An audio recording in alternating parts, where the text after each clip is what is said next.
All right, so welcome to the show here, Gordon. For those of you that don't know, he is the founder of the Alchemy Consulting Group. You've been evolving in this whole digital landscape here since what, 2003? 2003. Yep, Carl, that's Yeah, correct. and I know you've got a background here in mortgage and real estate space, which is perfect for the audience that we have here. Awesome. Um, you've seen a lot in this whole marketing world change drastically, probably since you started, since 2003. What would you describe here as like the single biggest shift in how local businesses, especially those in real estate, need to approach marketing today versus, 10, 15 years ago when you started? Well, even today versus a couple of years ago, we saw a lot change when COVID hit, but that's been 5 years now.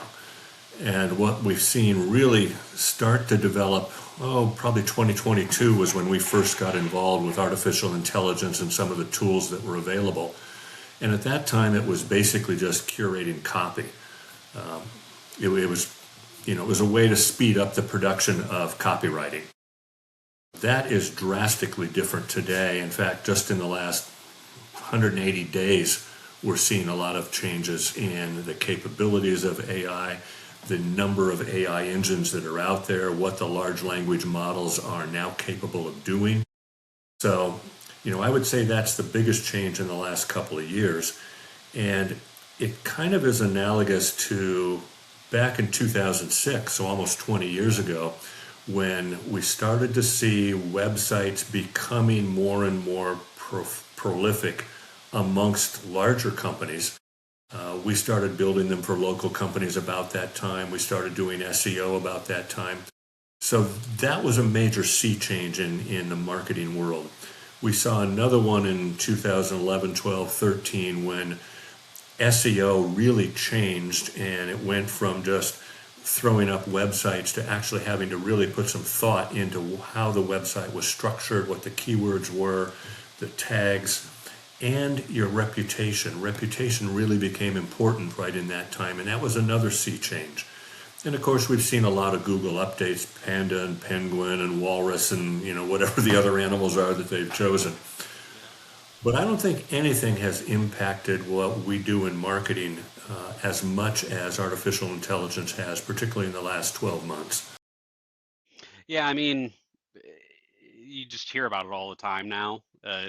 I feel honestly, I personally feel we're a bit in just the market in general, a bit of an AI bubble right now. I think production is too high, too much money being spilled in. I think we'll see a little bit of a bubble burst from that. But it is something. It's like the next industrial revolution, is the way I see it. With this AI sort of entering the sphere here, especially, and it affects everything. So every industry and how it's being implemented, I think is or how it's going to impact your specific business. So with you, I would say specifically, and I know you mentioned this when we first talked about how the marketing is sort of shifting to the tone of it, rather than like an advertiser, a traditional sort of advertisement, and to this like an influencer sort of model too. So can you elaborate a little bit more on that? Yeah, let me backtrack to something you said because I think it's a really important point for your audience. You talked about how the AI revolution, if you will, is comparable to the Industrial Revolution and how prolific it's become and how it may even be hitting a bubble. I don't know if bubble is the right word here, but what we're definitely seeing, Carl, is a credibility gap. A content crisis might be another way to say it, and I don't think crisis is an elaboration. Because what's happened is, even outside of the marketing world, there's so little trust in the media, in government. I mean, we're all suspicious of everything that we see. And the AI images of famous people that are not the person anymore, so what it's done is created a real level of suspicion in the minds of so many people. And now when they're reading the content on your website or a marketing flyer or even a presentation that, a real estate professional or any other business owner might make, they're always wondering how much of this is legitimate thought that you might have might be sharing from your experience, and how much of it's just something you pulled from AI. And that's especially true in the written communication that we see online. So there's that crisis of confidence. The other thing that we're seeing, and this has really started to, maybe the first quarter of 2025, we started seeing a change in how people viewed businesses and how a business presents itself. So for years, we've had websites. The website for most companies is basically their online brochure. It's a digital brochure, and if you do a really good job, it conveys your value proposition. It shares something about your team and your credibility and your experience, but it's a static piece of marketing. A few years ago, we started seeing a lot more blogs because Google and Bing told us that, well, we want to see fresh content. Well, the obvious way to create fresh content without paying somebody to refurbish your website every quarter is doing blogs. So you might have, one blog, two blogs a month. Most clients that come to us ask us to write 2 or at the most 3 blogs a month. What your website does is it says you're a real business. What your blog does is it gives you credibility as a professional in your field. But it's still static. And it still means that you're competing as an advertiser with everybody else because everybody's got a website, everybody's got a blog, or most everybody. So how do you separate yourself? So that's the challenge that our team was working on earlier this year. How do we take a business owner, particularly a solopreneur like a real estate professional or even the manager of a small real estate team or a real estate brokerage? How do you separate yourself from the 25 or more other brands that are in your market area, not to mention the several hundreds or thousands of agents, depending upon the size of your market? How do you separate your firm? And what we've landed on, and we've now tested it with enough companies that it's really working out well, is helping that company become an influencer. So what does that mean? Well, to become an influencer means that you, your business, your persona, your content, your team is in front of people everywhere all the time. So the way that we do that as a practical matter is you've got your website. We don't touch your website. What we create is what we call a media site. And a media site might have 5 or 6 or 8 different categories of content on it. And those categories are all related to your primary business, but we're not pitching like you do in a blog. There's not a call to action at the end that says, hey, call us and, take advantage of this special offer. And in each of those categories, we're creating between 2 and 5 articles each day. So let's say you've got 6 categories at 3 articles a day. That's 18 articles a day times 30 days. Boy, I should have done an easier number to do this in my head. But, 18 times 30. Let's say you've got 350 articles a month that are going on that site. Well, that's all well and good, but not everybody's going to find that site. So we take each one of those articles, we pull 2 or 3 or 4 snippets, a little paragraph or a few sentences, and those then get broadcast across all of your social media platforms multiple times a day. So now over the course of the month, you might have 600, 650 different pieces of content flooding the market in your local marketplace. Anybody that's on Facebook over the course of the day is probably going to see you or your business. They're going to see an invitation to learn more, and that's going to take them to your media site where they're going to see constant flow of fresh content each and every day. We built our first media site for a company in the Virginia Beach area last June, and they had over 5,000 unique visitors by September just because of the continual flow of fresh content. That was for a remodeling contractor that did kitchens and bathrooms. But conceptually, what we're trying to do with that marketing channel is take a business or a professional and make them almost ubiquitous in their market area. So everybody sees them regularly. Yeah, and as far as I know too, especially I use the term influencer because it's kind of what you're That's doing. that's exactly what you're Um, doing. yeah, and that's always been the most important thing in that world is like you have to providing new content constantly to be in front of your audience that you're trying to target, Hmm. right? And I imagine you probably use a lot of AI solutions tools to help and assist with that. Um, but I guess you want to dive in a little deeper into that and how you actually go Sure, about that. sure. Yeah, I'd be happy to. One of the reasons that there's that crisis in content that I talked about a few minutes ago is so many people will take one of the AI tools and they'll go out and they'll type in some keywords and it'll go out and produce an article. But basically, that article is nothing but content that it finds online and it pulls together. Well, we didn't want to do that because anybody can do that, and it did. Again, it's not trustworthy as much anymore. People Yeah, recognize an AI article because most of them sound like a Wikipedia article. yeah, So what we did do is we created some really complicated prompts. I mean, some of our prompts are 800-900 words. So when we create a category, we're going out into the marketplace and we're finding relevant content, articles, publications related to that category. But then what we've instructed the AI to do is to take that basic content and then find multiple other articles on the same subject and synthesize those into one. And then we have one of our human copywriters go back through it, and we've got another AI tool that will go through almost like the old tools that we used to use, or they probably still use in colleges, to make sure that you're not plagiarizing content yeah, for your paper. yeah, So we go through and verify each article that it doesn't have any more than 20% copied, if you will, AI content.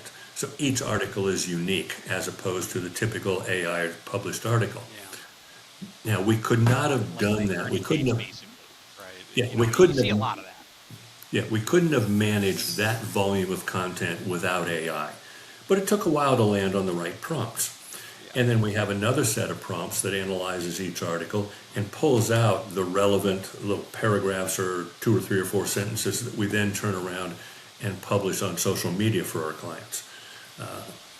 And again, AI can do that a lot faster than my social media people who used to go through by hand and find something to post.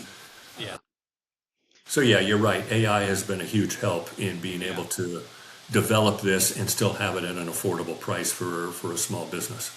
yeah. And when we first connected too, you did mention the the transformation that you go through, like sort of a 90-day transformation, and how you build with your clients too. What would you say, like, what does that look like, I guess, from one of your clients' perspective? Um, and what are they typically seeing in terms of like then their lead quality they're getting and brand recognition, like that the growth with that as well? Like what are the impacts Yeah, that you see with that too? yeah, great question. One of the first things we do when we start with a new client, I mean, we have the usual discovery conversation where I learn enough about your business, but then what we do is we create what's called an empathy map. And an empathy map is a deep dive into not your business, but your clients, your customers. How do we understand the customer of your business? So, again, let's use real estate. If you're a real estate office, you've got residential customers, you may have rental customers, you may have commercial customers. Those are three different mindsets. You may have empty nesters or people that are older who are looking to downsize. You may have first-time home buyers. You may have people that have good liquidity and the ability to get a mortgage easily. You may have people that are struggling and they're on kind of the borderline or they're paying a higher rate for their mortgage. So those are all different customers with different needs, with different levels of anxiety, with different conversations going on in their head. And what an empathy map allows us to do is create a printout where we really understand the motivation of each of those different target markets. This becomes a wonderful training tool for the real estate office, but it's really a comprehensive tool to help us create the right content that's targeted to each one of those niches. So again, if we go back to the media site example, we might have multiple categories, each one targeting a specific customer profile, in addition to the other more generic real estate and mortgage related content that we put on that site. So back to your question, Carl, we always want to start with that empathy map. And then from there, and by the way, most clients, no matter how experienced they might be or what their profession is, they're always a little bit surprised at the depth that we're able to go into, and they always learn something about their customer, even if they've been in the business for 20 years. So that's been fun to watch. But then from that empathy map, we'll design whatever the most immediate needs are for the client. And of course, we're looking for a balance between what the client needs and also what gives them a high return on investment as quickly as possible. Sometimes that's paid advertising, sometimes that's retargeting, sometimes that's cleaning up a 3 or 4 year old website that really needs to have a refresh. So we're looking at what's the best place to start with that new client so that they can get a quick return and we can start to build new channels for them. And then from there, we just grow together. It's very common for us to start with a client at 1 or 2 programs, and then 6 months later we add something, and 6 months later we add something. And that's a good transition, because you mentioned that you've had a lot of your clients, 10 years, over, which is kind of unheard of, especially in your world. It really is. So I guess, what's the philosophy with, your organization that sort of drives that, long-term success for you and your clients? Well, I think at the bottom line is we're getting results for them on a consistent basis. One of the things that I'm proud of is the fact that I have a team that's been with me a long time too. I did hire one new person this year, but everyone else on the team has been with me for 5 years or more. Again, that's really unusual in my industry. Our client retention is extremely unusual. I think when we were talking before, I might have shared this, Carl, but the average client stays with an agency 4.5 to 5 months. you know, I That's don't just know on how to the you, next, right? yeah, I don't even But know it how you, will, I think it has to do with the industry too. It's, anyone could jump in and say, yeah, I'm a marketer, right? It's simple as that. well, you're exactly right. There's no Yeah, barrier to entry. yeah, Uh, anybody can go to a Saturday afternoon seminar and they're a marketing expert on Monday. yeah, yeah, I, I wish we were licensed. I wish we were regulated, but it's never going to happen. yeah. So it's just a matter of trying to help a prospect understand that, hey, we've been around for more than 20 years. We've done this for other clients. Here's our track record. Yeah. Yeah, and I mean, again, it's kind of unheard of. Again, you you know, 4, 5, 6 months to, longest clients you have are over 10 years. So that's really just impressive, and I think it says a lot about clearly how you're approaching your business, and how you, just care for the clients that you have, right? And you're delivering those results that they need, um, which is, huge. And I mean, a lot of people. Uh, I also just think in the whole real estate world, it's okay, got the transaction done, on to the next. The I think there's that nurturing that you gotta constantly be doing with your clients, um, that clearly you've mastered, but it's something I think a lot of people have forgot about in the world that we're in, where everything is fast paced, and so, like, the short term results, and the quick, snippets. I think everyone's attention spans has gotten shorter, and it's just, I it's nice to see that it's actually still out there, right? Is kind of what I'm trying to say. Yeah, I think a criticism I hear as we talk to a prospect, and I don't think there's anybody we talk to who hasn't engaged with at least 1 or 2 agencies in the past. And one of the criticisms that I hear frequently is, well, we never know what the agency's doing. So we made it a priority years ago that we would put together a comprehensive report every month that tells the client what we've done that month. But we really have to avoid the temptation to dig into the weeds and talk about all the cool little things that we do behind the scenes, because really the client doesn't care. The Yeah. client wants to know how many people visited my website, how long did they stay on the website, how many of them picked up the phone and called. If I'm doing paid advertising, what's my click-through rate, what's my conversion rate? Those are the things that are important to a client. Hmm. The fact that we're really good at laying out H1 and H2 tags on your blog post really doesn't matter to them. The Yeah. fact that we know all the little nuances of SEO and AEO these days, hey, they don't care about that. How many times did my phone ring? Yeah. How much did I pay you? That's quick math. Okay, we got a good ROI. Done. Yeah. Yeah. I mean, bottom line, right? That's what it comes down to. Yeah. But One of the challenges of working with real estate professionals is typically the sales cycle for you is hmm longer than most. hmm You might work with a client for 4 or 5 or 6 months before they actually do something.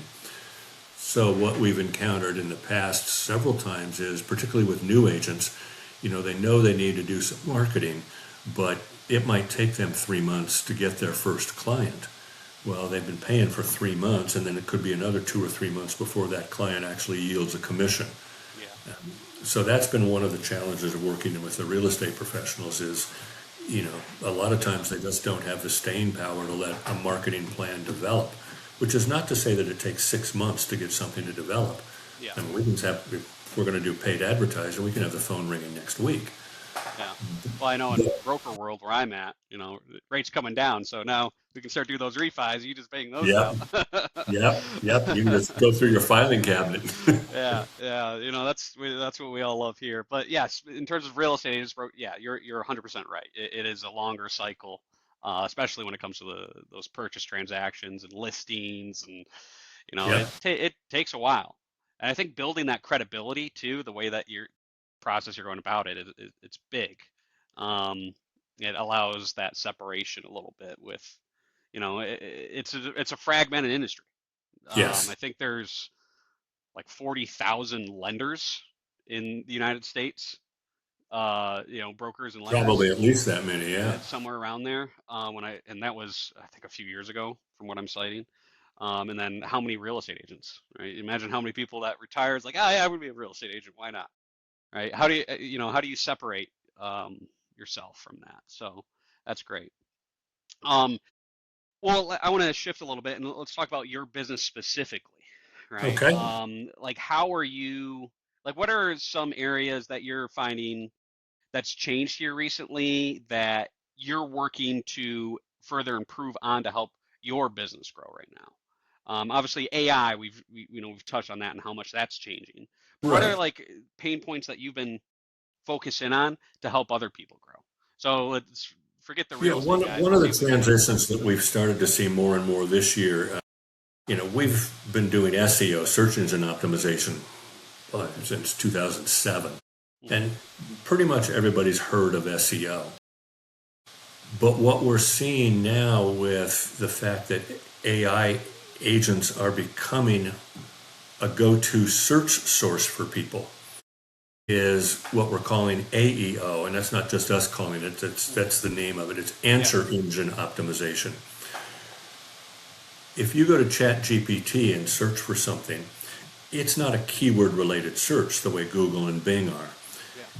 It's you're searching for a concept. You're asking a question. Yeah.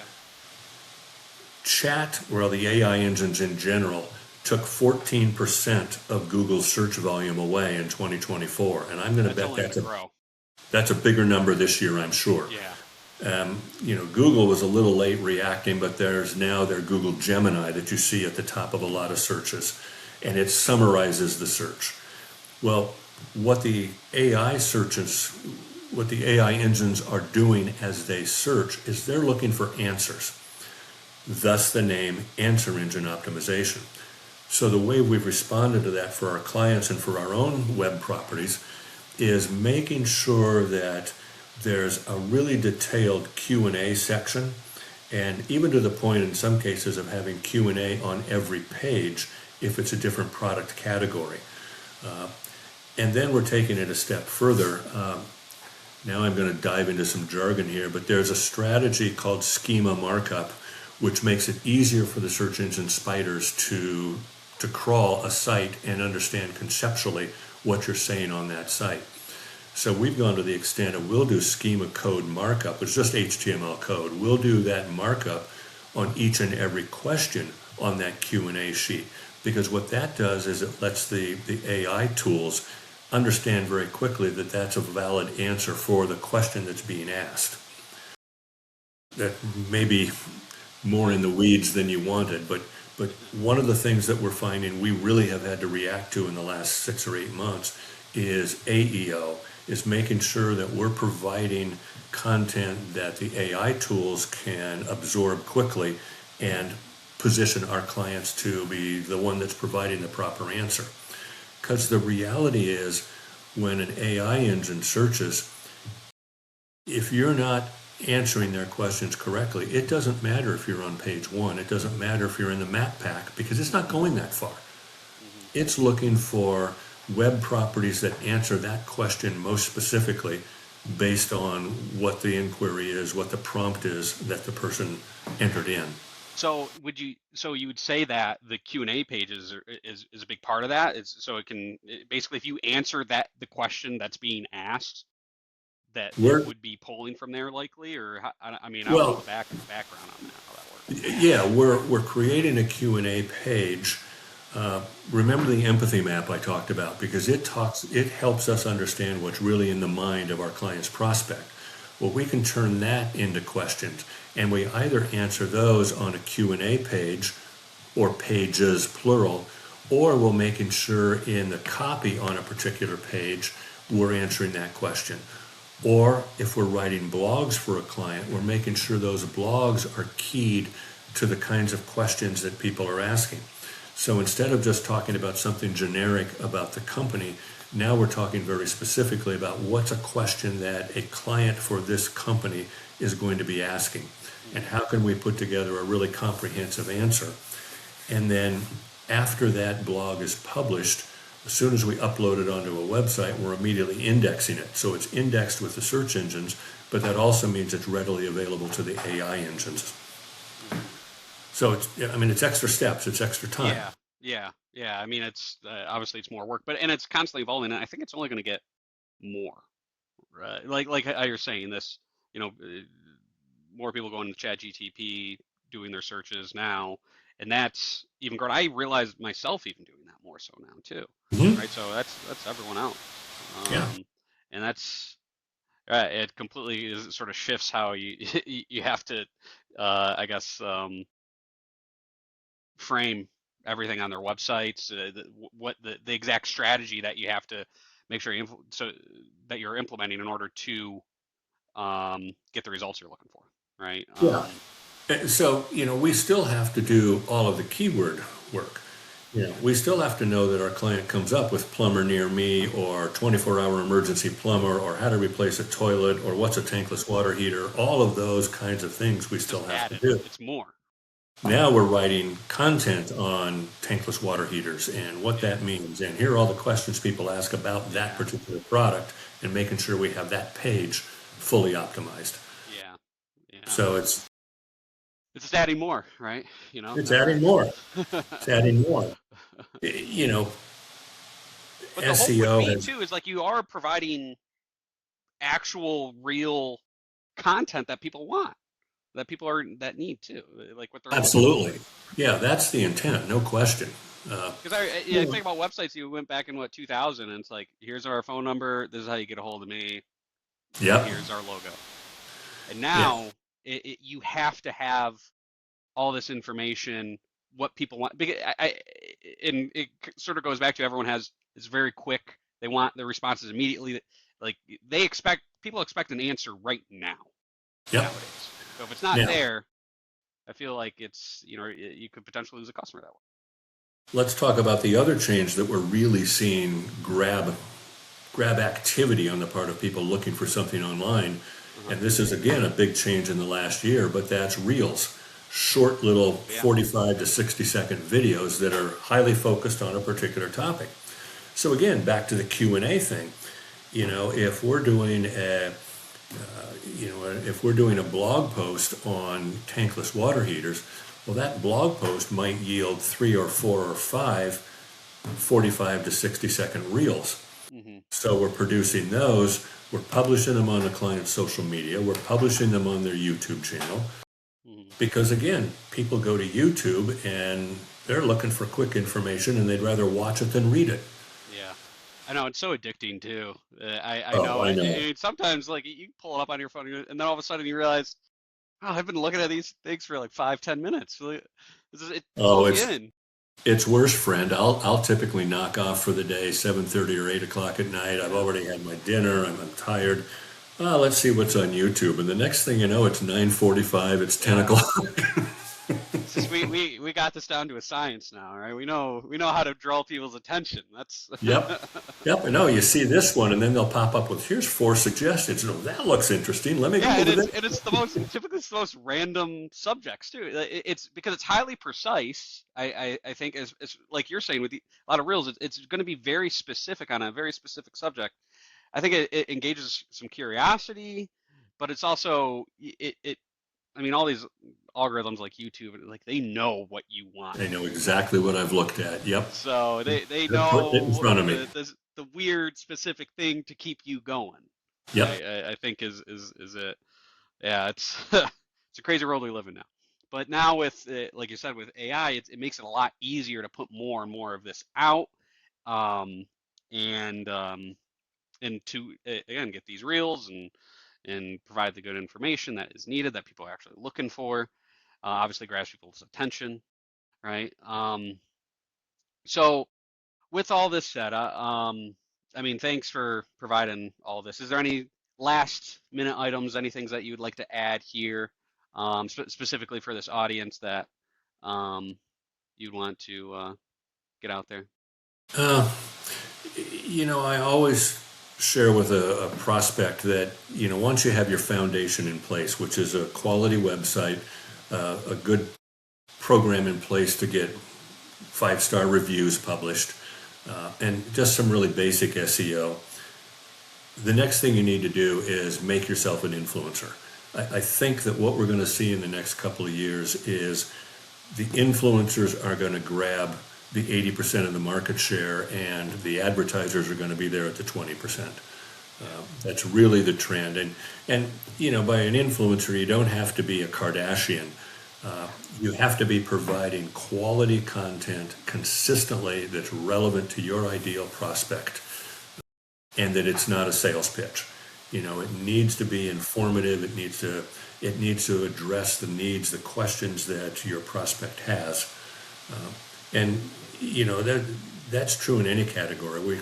We're just building one now for a company that sells golf carts, for crying out loud. Who would have yeah, thought?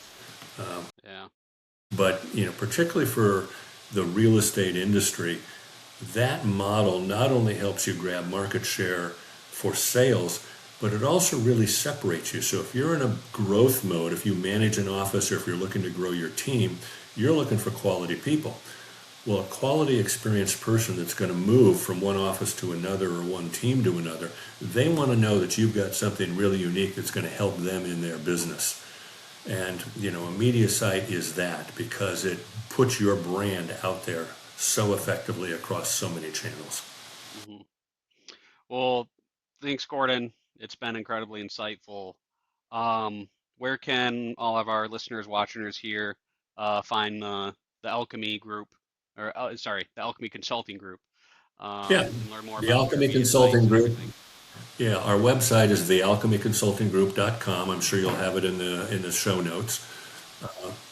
I'm happy to give you my personal cell number. It's 505-720-2647. You can put that in the show notes. Yeah. If you call me after 8 p.m. Eastern time, I'll be watching YouTube videos and I won't pick up. Yeah. Yeah. Well, thanks. I appreciate it. Some good insights here and sort of the evolving world that we're dealing with here in the marketing space that is really applicable, in really any industry. But I think here in the real estate world, it's getting that separation between people now and Yeah. your competitors it's really important and it's really hard. It's super competitive. So thanks for sharing these insights. My pleasure. All right. Thanks for the opportunity, Carl.